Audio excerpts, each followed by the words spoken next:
बाढी त सधैँ आउँछ हजुरको सालको बाढी आउँछ सालको सताउँछ यो सालमा पहाड बहुत पहिरो आयो हजुरको My name is Sumit Dugar. I work for the British Embassy Kathmandu as the Disaster Resilience Advisor. Nepal is always at risks from earthquake, flooding and landslides. We have heat waves, cold waves, forest fire, thunder and lightning as other hazards. Due to climate change, these disaster risks will be accentuated, and currently the government of Nepal is leading coordination on disaster risk management.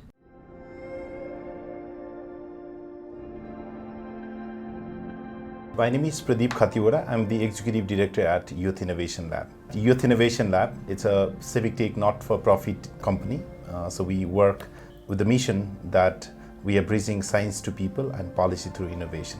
Our work at Youth Innovation Lab has been to provide technical support to the government of Nepal to develop an integrated disaster information management system, which is locally known as Bipat portal, that house all sort of credible disaster risk reduction and climate change related data sets within a single portal. So we just have one earthquake today, so we can just tap here and we can see a magnitude of 4.5 earthquake was triggered today morning 9:51 a.m. In Mogur. So we can have all these informations in one place. So there are also few, so this blinking means these are the near real time kind of information. So this is of yesterday's forest fire information. So we can check the brightness of where exactly it shows that the land cover is forest and also the confidence level. It's been 3+ years that we have been supporting to the government in terms of development of this system and also in the localization process as well. This system was developed because of few reasons. One was these disaster related informations were scattered. They were hosted by different agencies, different ministries, and they were not together, so that for the decision making, these data sets were not readily available for researchers, for the government itself. It was an idea to bring all sort of data sets together in one portal so that anyone can access to it and anyone can make use of this data sets for decision making.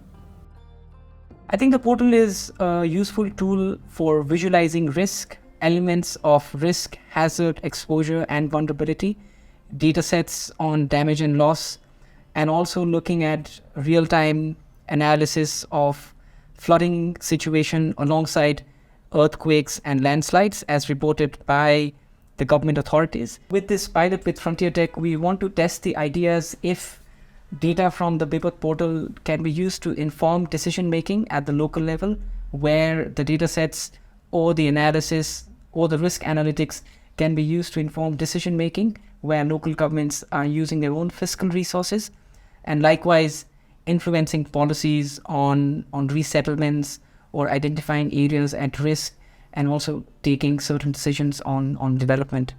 म खुसीराम ठारू, म चाहिँ राजापुर नगरपालिका को सूचना प्रविधि अधिकृतको रूपमा रहेर काम गर्दैछु र साथसाथै राजापुर नगरपालिकाको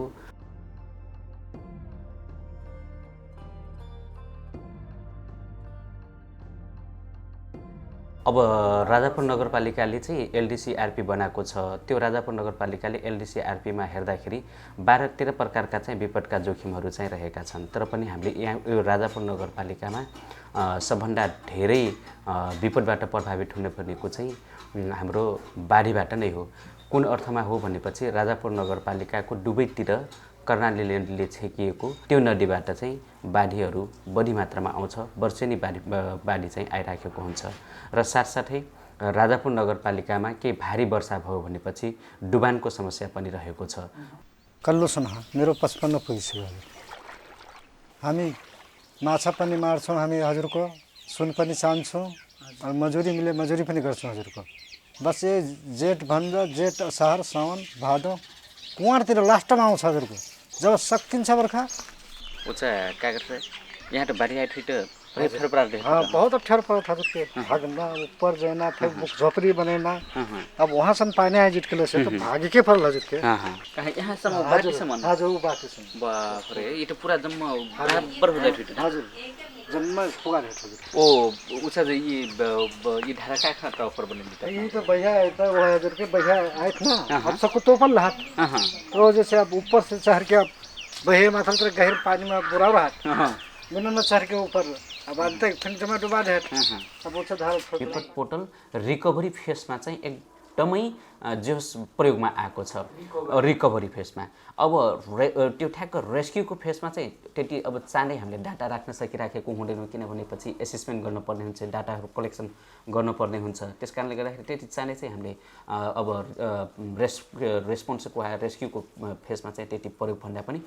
रिकभरीको फेसमा चाहिँ एकदमै उपयुक्त डाटा रहेको छ यो चाहिँ हामीले राजापुर नगरपालिकाको यो भण्डारण कक्ष अथवा विपद सामग्री भण्डारण कक्ष भनेर भनेका छौँ अनि यसमा चाहिँ हामीले रेस्क्युका सामानहरू र के राहत उद्धारका सामानहरू वा राहतका सामानहरू पनि राखेका छौँ हामीले देखिराखेका छौँ यो सबै हाम्रो लाइफ ज्याकेटहरू हुन् यो चाहिँ हामीले त्यतिखेर अब चाहिएको बेलामा चाहिँ हामीले चामलहरू पनि स्टक गरेर राखेका छौँ त्यसै हाम्रो त्रिपालहरू विपदको बेलामा बर्सातको बेलामा बाढी आयो भनेपछि र विपद पर्यो भनेपछि जस्तो किसिमको विपद पर्यो र कुन किसिमको सामग्रीहरू आवश्यक पर्छ त्यो सामग्रीहरू चाहिँ हामीले दिँदै आइराखेका छौँ हामीले राखेका चाहिँ छौँ जस विपद परिराखेको बेलामा चाहिँ हामीले उहाँ पीडित मान्छेहरूलाई चाहिँ जस दिइराखेका हुन्छौँ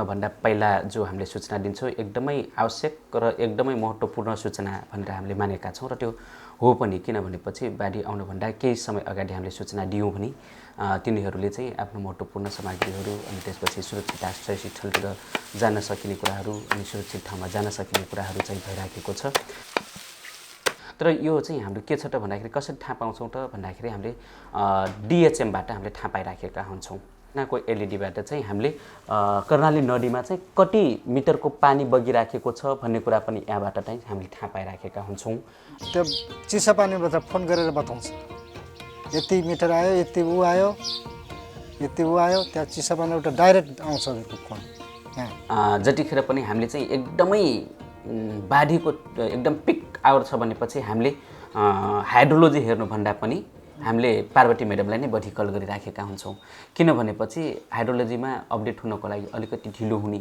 अब त्यो आफतै परिराखेको हुन्छ त्यतिखेर हामीले एकदम छिटोभन्दा छिटो हामीले सूचनाहरू प्राप्त गरौँ भन्ने सोचमा हुन्छौँ त्यस कारणले गर्दाखेरि बढी मात्रामा चाहिँ हामीले पार्वती म्याडमलाई नै कल गरिराखेका हुन्छौँ त्यस कारणले हामीले चाहिँ पार्वती म्याडम को अब त्यहाँ प्रत्यक्ष त्यही अब गेज रिडरमै हुनुहुन्छ त्यस कारणले गर्दाखेरि उहाँलाई चाहिँ हामीले एकदम भरपर्दो नै रियालिबिलिटी नै मानिराखेका चाहिँ छौँ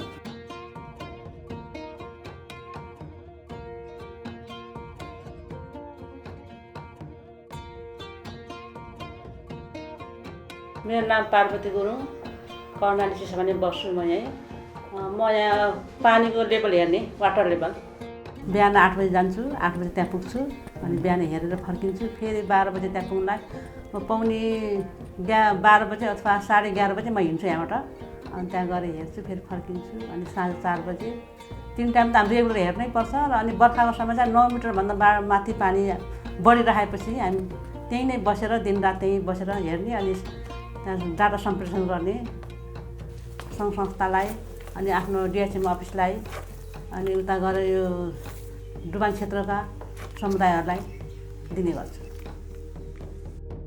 पहिला मेरो बुवाले गर्नुहुन्थ्यो मेरो बुवा चाहिँ थाई कर्मचारी नै हुनुहुन्छ मुखिया सरको काम हुनुहुन्थ्यो अनि यहाँ काम गर्ने सिलसिलामा त्यहाँ गेट हेर्न जाँदाखेरि 2046 साल भदौ 5 गते त्यो गेट हेर्ने सिलसिलामा त्यहाँ खुट्टा चिप्लेर लडेर कर्णाली नदीमा बेपत्ता हुनुभयो छन् दुःखहरू धेरै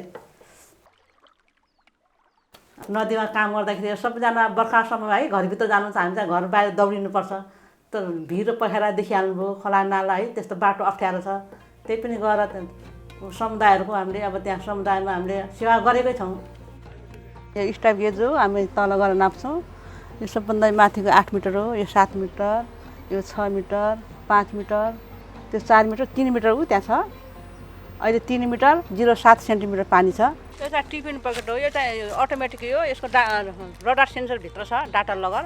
यसमा पानी पर्दाखेरि यो टिफिनमा 0.2 देखि यो यसको मेजर हुन्छ, मेजर भयो 0.2 भने ठ्याक्क ढल्छ अनि मेजर भएर त्यहाँ मेजर हुन्छ। फेरि यस्तो गर्दै मेजर हुँदा जोडेर कति मिनट पानी पऱ्यो भने त्यो अटोमेटिकमा थाहा हुन्छ। यो हाम्रो वेबसाइटमा हेर्न सकिन्छ। यो जल तथा मौसम विज्ञान विभागको www.gov.np मा गएर हेरे पनि सबैले हेर्न सक्नुहुन्छ।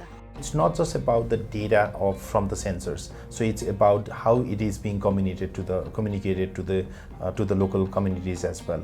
So the local sensors are quite helpful, but it definitely requires a lot of other things. It requires the maintenance at the right time, making it professional communication systems. In what time you communicate these data sets, because once the local community lost the trust in terms of informations, then it will be very difficult for them to regain that trust. दुईवटा यसमा चाहिँ memory छ, जहाँ सिधै यो हाम्रो यो डिएचएममा जान्छ, जल तथा मौसम विज्ञान विभागको डिएचएममा www.gov.np मा जान्छ यो सिधै। त्यसपछि यो साइबरमा गएपछि सबै ठाउँमा हेर्न पाइन्छ। यसले पुरुषमा महत्त्व छ, पहिला केही थाहा थिएन नि त, अहिले अब समयमा थाहा पाउनुहुन्छ। यसको धेरै महत्त्व छ। उहाँहरू अगाडि अब 9-10 हाम्रो 3 तह छुट्याएको छ नदीको होइन। 9 मिटरमा चाहिँ सतर्क, 10 मिटरमा तयारी, 10-80 पुगेपछि हाम्रो खतरा लेभल हो कि त्यो। 10-80 पुगेपछि उच्च स्तरमा जाने भन्ने खबर छ नि त, त्यो हामी दिन्छौँ।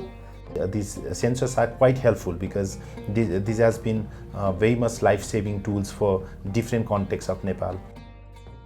पहिला त हामी डिएचएममा मात्रै दिने गर्थ्यौँ data.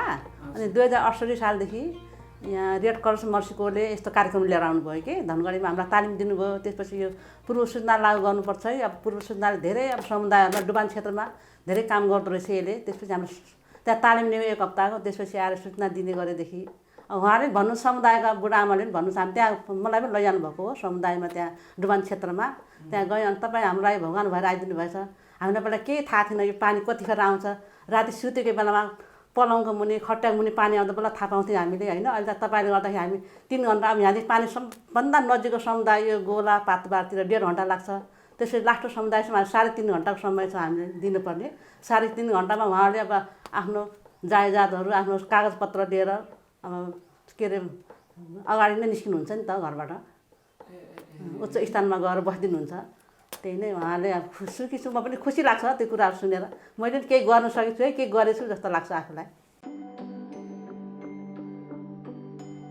The thing that makes this platform frontier is the way that it utilizes technology and data that already exist and translates that data in a way that supports the government stakeholders to make data-driven decisions and respond quickly. There are multiple technologies working together to build this frontier solution. The data is transmitted using the Internet of Things to a national database, tracking every kind of disaster risk reduction and climate change related datasets. Every piece of data helps to anticipate and visualize scenarios of what might happen next. I think the system has got a huge potential. The challenge is to ensure that apart from technical experts, local governments understand the data sets and use it for decision making. Sumit, he has a very much technical background of understanding the technology as well as the work at the local community. So he has been really helpful in terms of understanding why the data sets has been a challenge for local governments in the utilization of decision making. So he rightly understood the kind of challenges we are facing and also the government is facing. र youth इनोभेसनको ल्याबको उहाँ चाहिँ एकजना कर्मचारीहरूलाई 6 महिनासम्म हामीलाई अफिसमै राखेर विपदका धेरै कुराहरूलाई चाहिँ उहाँले विपद पोर्टलमा धेरै कुराहरूले चाहिँ अपलोड गरिदिनु भयो र त्यसपछि यसरी अपलोड गरिन्छ भन्ने कुरा पनि उहाँ फेलोजबाट आउनुभएको वा युथ इनोभेसन ल्याबबाट आउनुभएको फेलोज सरले चाहिँ धेरै कुराहरू चाहिँ सिकाउनु भयो र सोही अनुसार चाहिँ अहिले के भएको छ भन्दाखेरि हामीलाई अलिकति सजिलो चाहिँ भएको छ। विपद पोर्टललाई त यति राम्रोसँग प्रयोग गरिराखेका छन् कि आजभोलिका जुन हाम्रो यो विपदसँग सम्बन्धित भएका वा विपदमा काम गर्ने सङ्घ संस्थाहरू, दात्री निकायहरू विपद पोर्टल हेरेर नि योजना बनाएर आउनुहुन्छ उहाँहरू। हजुर,